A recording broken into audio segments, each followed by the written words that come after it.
bienvenidos. Si alguna vez usted sintió que las discusiones entre ciencia y religión no conducen a nada, que la moral parece haberse desdibujado o que como sociedad estamos cada vez más lejos de encontrar un verdadero sentido a la vida, este espacio ha sido pensado para usted. Aquí le proponemos una mirada diferente. ¿Qué ocurriría si existiera una ética fundamentada en hechos observables, accesible a cualquier ser humano, sin importar su religión, su cultura o su postura filosófica? ¿Y si ese punto de encuentro ya estuviese entre nosotros, esperando simplemente ser reconocido? Nos basamos en una premisa poderosa. El orden natural nos impone condiciones comprensibles, que podemos conocer, respetar y desde las cuales es posible construir una religión moral, una ética universal que no nace del miedo ni de los dogmas, sino del amor, la empatía y la cooperación. Una ética sencilla, pero no simplista, profunda, pero al alcance de todos, científica, pero con espíritu. Si pudiésemos encontrar una ética fundamentada en aspectos observables y accesibles a todo habitante del planeta, se presentaría la posibilidad de terminar con las discusiones entre creyentes y ateos o entre religiosos y cientificistas, estableciéndose un vínculo evidente entre las ciencias sociales y la religión moral. La crisis moral predominante requiere, para su solución, de una descripción del comportamiento humano que ayude a todo individuo a encontrar un sentido de la vida y lo reconduzca hacia la ética impuesta por el orden natural. El actual cristianismo, o al menos el que advierte el ciudadano común, lejos de promover tal objetivo, permite interpretar las profecías y visiones bíblicas como si provinieran de un mundo mágico en el que poco o nada tienen vigencia las leyes naturales. De la misma manera en que lo que Cristo dijo a los hombres fue reemplazado paulatinamente por lo que los hombres dicen sobre Cristo, la profecía por él establecida fue pasando a un lugar secundario respecto del libro del Apocalipsis, atribuido a Juan el Evangelista. De ahí que no debería perderse de vista que la profecía original propone un juicio final o una descripción del comportamiento humano que no hará necesaria una posterior revisión y que cumpla con eficacia la función de orientar a todo ser humano hacia su adaptación al orden natural como precio que nos impone dicho orden y que hemos de pagar por nuestra supervivencia. Mientras que las religiones paganas se basan en la creencia en que un dios o varios dioses intervienen en los acontecimientos humanos, beneficiando o castigando según sea la adhesión a tal dios o dioses, la religión moral se basa en la creencia en que todo lo que le acontece a un ser humano depende principalmente de su comportamiento ético, siendo el Dios único quien ha establecido las reglas del juego a las cuales se debe adaptar. El caso extremo es aquel en que se supone que la innovación cristiana implicó cambiar el destinatario de ruegos y ofrendas. Así, mientras los paganos las orientaban hacia dioses falsos, el cristiano las dirigiría al Dios verdadero, pero la actitud del oferente habría de ser esencialmente la misma. Luego se interpreta que Cristo intentó establecer una especie de culto a su personalidad similar al que algunos líderes totalitarios establecieron durante el siglo XX. La función que ha de cumplir el innovador religioso ha de ser la de constituir una especie de lazo de realimentación, por cuanto deberá observar la esencia de las leyes naturales o leyes de Dios para luego sugerir una conducta acorde a esas leyes, tratando de reducir la diferencia entre la respuesta dada por los seres humanos y el aparente objetivo impuesto por el orden natural. Tales leyes naturales tienen una existencia objetiva, ya que no dependen de los gustos, creencias o negaciones que puedan surgir al respecto. El libro del Apocalipsis no se debe asociar a fenómenos astronómicos, como generalmente se supone, sino a fenómenos sociales y morales. Así, la caída de estrellas o simbologías similares deben considerarse como catástrofes humanas producidas por los propios seres humanos. Si hubiese alguna intervención de Dios, habría de estar orientada a evitar tales males y no a castigos para aumentar el sufrimiento ya existente. La Biblia es esencialmente un libro sobre moral, mientras que las religiones paganas suponen que Dios o los dioses admiten comportamientos humanos en el sentido de que responderán a nuestros pedidos y necesidades como respuesta a ciertos ritos. La religión moral supone la existencia de un Dios que espera de cada ser humano determinado comportamiento moral, comportamiento del cual dependerá el éxito o el fracaso de nuestra vida. La profecía inicial acerca de la segunda venida de Cristo proviene del propio Cristo. En su primera venida se advierte que sus prédicas están dirigidas a evitar el sufrimiento humano, motivado principalmente por los defectos morales de los integrantes de la sociedad. De ahí que el fin de los tiempos no implica una destrucción de la humanidad o algo semejante, sino el fin de una época de sufrimientos para dar inicio a una etapa mucho mejor, etapa simbolizada por la expresión del Apocalipsis: no vi llanto, ni clamor, ni dolor. La religión moral podría incluirse en el marco general de la adaptación cultural de los seres humanos respecto del orden natural. El sufrimiento humano puede considerarse como una desadaptación a dicho orden, mientras que la felicidad estará asociada a una plena adaptación. Según la actual visión científica del universo, todo lo existente, incluso la vida inteligente, está regido por leyes naturales invariantes, considerando que una ley natural es el vínculo entre estímulo y respuesta o entre causa y efecto. Al conjunto de tales leyes lo conocemos como el orden natural. Si todo está regido por leyes naturales invariantes, no harían falta ciertas interrupciones por parte de Dios, como es el caso de los milagros. El error advertido en este caso es que la mayor parte de la gente religiosa pide en muchas circunstancias que Dios interrumpa o cambie dichas leyes, lo que resulta opuesto a intentar adaptarse a las mismas. De ahí que la identificación del Dios creador con el orden natural resulta ser un punto de partida bastante simple y efectivo. Al considerar la existencia de un universo regido por leyes naturales invariantes, se advierte la posibilidad de encontrar una religión basada en evidencias en lugar de una religión basada en creencias. Además, las leyes naturales presentan la posibilidad de ser el único vínculo objetivo posible, común a todos los seres humanos, brindando la posibilidad de una futura y posible unión entre religiones y entre ciencia experimental y religión moral. Esta forma de religión es ya conocida como religión natural o deísmo. Una simplificación adicional surge al tener en cuenta el principio estoico de ocuparnos principalmente de lo que resulta accesible a nuestras decisiones, dejando un tanto de lado lo que no depende de ellas. Recordemos que quien debe cambiar es el ser humano y no el Dios que imaginamos. De ahí la sugerencia de Anthony de Mello: milagro no implica que Dios cambie según los deseos humanos, sino que los hombres cambien según los deseos de Dios. Mientras que las religiones bíblicas se ocupan de las acciones humanas, sugiriendo una implícita adaptación al orden natural, desde las ciencias sociales ocurre algo similar. De ahí que la confluencia entre religión moral y ciencia social es posible, deseable e inevitable. Para ello contamos con la posibilidad que nos brinda el concepto de actitud característica, que proviene de la psicología social. El biólogo Julian Huxley advirtió acertadamente que una futura religión de carácter universal estaría asociada de alguna forma con la psicología social.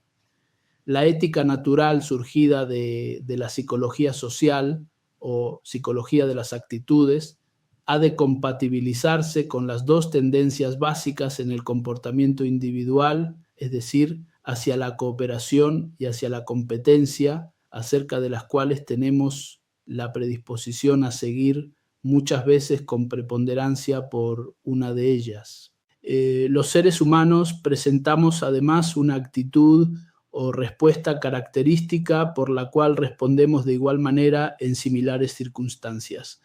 Si así no fuera, sería imposible conocer a las demás personas y mucho menos prever posibles comportamientos. Esta respuesta, que es más o menos constante en una etapa de nuestra vida, es susceptible de cambios. La posibilidad de una mejora ética implica justamente un cambio desde una actitud competitiva o bien indiferente hacia una actitud de cooperación. Esta respuesta típica, que es la base de nuestra personalidad, puede definirse de la siguiente manera, al menos simbólicamente. La respuesta es igual a la actitud característica multiplicada por el estímulo, o bien la actitud característica es igual a la respuesta dividida por el estímulo. Tanto la respuesta como el estímulo son considerados desde un punto de vista tanto emocional como cognitivo, que poco tienen que ver con las relaciones del tipo estímulo-respuesta que aparecen en muchos estudios psicológicos asociados a nuestros sentidos. La actitud característica de todo individuo admite tanto componentes emocionales como cognitivas. Para las primeras podemos considerar las posibles respuestas ante un accidente que ocurre en la vía pública. Si alguien queda herido, podemos compartir algo de ese sufrimiento, o bien podemos alegrarnos por ello o desinteresarnos porque poco nos importa lo que le suceda a los demás, o bien podemos ser indiferentes a todo lo que le sucede a los demás, por cuanto somos indiferentes incluso a lo que nos sucede a nosotros mismos. Adviértase que hemos considerado todas las respuestas posibles ante determinado acontecimiento. Tales respuestas varían entre las distintas personas, tanto cualitativa como cuantitativamente, es decir, en la intensidad con que podemos responder con pena o alegría ante el hecho observado. De ahí podemos extraer las 4 componentes emocionales básicas: amor, actitud por la cual se comparten penas y alegrías ajenas; odio, actitud por la cual una alegría ajena nos produce tristeza y una tristeza ajena una alegría propia; egoísmo, actitud por la cual solo nos interesa lo que a nosotros nos sucede; indiferencia, actitud por la cual no nos interesamos por nadie ni por nosotros mismos. Respecto a las componentes cognitivas, puede considerarse el método asociativo o de prueba y error, en el cual debemos adoptar una referencia para establecer luego una comparación para interpretar todo nuevo conocimiento. También en este caso encontramos 4 componentes básicas. La realidad como referencia, lo que piensa uno mismo, lo que piensa otra persona, lo que piensa la mayoría. Tanto la actitud característica como sus componentes emocionales y cognitivas constituyen los cimientos a partir de los cuales se establece un nuevo punto de vista para obtener conclusiones seguras respecto de varios interrogantes acerca del ser humano y de la sociedad. Erwin Schrödinger escribió: la cuestión no es tanto ver lo que nadie ha visto todavía, sino pensar lo que aún nadie ha pensado acerca de lo que todo el mundo ve. La visión que nos da la Biblia acerca de la historia de la humanidad está asociada a una lucha entre el bien y el mal. En principio puede decirse que el bien es lo que nos agrada y nos produce felicidad, mientras que el mal es lo no deseado y lo que nos produce infelicidad. Como la Biblia es un libro esencialmente ético, resulta justificado asociar tanto el bien como el mal a las componentes emocionales de la actitud característica, según el siguiente esquema. El bien es el amor, el mal es el odio, el egoísmo y la indiferencia. Para el definitivo triunfo del bien sobre el mal, podemos establecer la siguiente sugerencia: trata de compartir las penas y las alegrías ajenas como propias. Adviértase que esta ética natural y objetiva implica la elección de una de las componentes emocionales de nuestra actitud característica, tratando en lo posible de evitar las restantes. Esta sugerencia coincide esencialmente con el mandamiento de Cristo: amarás al prójimo como a ti mismo. El amor, definido de esta manera, no es otra cosa que la empatía emocional, que ha sido fundamentada por la neurociencia con el descubrimiento de las neuronas espejo. Puede considerarse a la empatía emocional como el principal proceso natural que permite nuestra supervivencia, ya que adoptando la actitud del amor tendremos la predisposición a favorecer a los demás y a no perjudicarlos, a la vez que nos beneficiamos cada uno de nosotros mismos. La simplicidad de una sugerencia ética debe asociarse a que el propio orden natural debe permitir que el conocimiento básico que ha de asegurar nuestra supervivencia como especie sea accesible a todo ser humano en forma independiente de su intelectualidad y de su inteligencia. Es oportuno mencionar la definición que Baruch de Spinoza establece del amor, escribiendo al respecto. El que imagina aquello que ama afectado de alegría o tristeza, también será afectado de alegría o tristeza, y uno y otro de estos afectos será mayor o menor en el amante según uno y otro sea mayor o menor en la cosa amada. También define al odio. El que imagina que aquello a que tiene odio está afectado de tristeza, se alegrará. Si por el contrario lo imagina afectado de alegría, se entristecerá. Y uno y otro afecto será mayor o menor según sea mayor o menor el afecto contrario en aquello a que tiene odio. Del libro Ética. Hay quienes sostienen que el mandamiento cristiano nos induce a amar a todos por igual, tanto a justos como a pecadores, incluso a los delincuentes. Con ello estaríamos en cierta forma promoviendo el mal, oponiéndonos al objetivo propuesto por la Biblia. Por el contrario, si consideramos que el amor al prójimo es una predisposición favorable a compartir penas y alegrías ajenas como propias, esto se dará en forma natural siempre que los demás permitan que ello ocurra. Así, en el caso de un delincuente, resulta natural que despierte cierto rechazo, por lo que impide que sus penas y alegrías sean compartidas por los demás. Toda ética ha de describir tanto la manera de hacer el bien como de rechazar el mal. De ahí que debemos describir también las restantes componentes emocionales. Así, el egoísmo es la actitud que no produce el bien en los demás, aunque tampoco el mal. Diríamos que es una actitud éticamente neutra, insuficiente para el triunfo del bien sobre el mal. El odio es la actitud que favorece al mal por cuanto quien la padece siente alegría cuando algo malo le sucede a la persona odiada, manifestando a veces tal alegría en forma de burla. Cuando la persona odiada logra cierto éxito, el que odia sentirá desagrado o pena, lo que implica envidia. La indiferencia es la actitud por la cual un individuo se despreocupa por los demás y también de sí mismo. El egoísta, como se dijo, se despreocupa de los demás, pero se interesa en sí mismo y en sus allegados, por lo que difiere en ese aspecto del indiferente. De ahí la conveniencia de diferenciarlos. Wolfgang Goethe escribió: la negligencia y la disidencia producen en el mundo más males que el odio y la maldad.